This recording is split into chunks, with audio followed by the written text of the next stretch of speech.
Ops, wait lang. Stop ka muna sa kaka-scroll mo dyan. Pakinggan mo muna itong maikling tulang aking mabusisising pinag-isipan. At pinaglanan ng isang gabing walang tulugan sapagkat nais ko inyong malaman at naway inyong dinggin ang hinaing ng ating mga kapatid na construction worker. Bago tayo magsimula ay marahil kung hindi ka pa naka-follow sa aking page, mag-follow ka na idolo. Samahan mo na rin ng isang like and share idolo, salamat. Pakinggan natin ang hinaing ng ating mga kapatid at kaibigang nasa construction ang kabuhayan.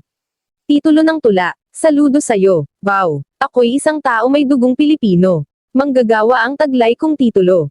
Sa bawat kilos ng mga kamay ko, isang haligi ang titingalain ninyo. Simpleng trabahador ang sabi ng iba.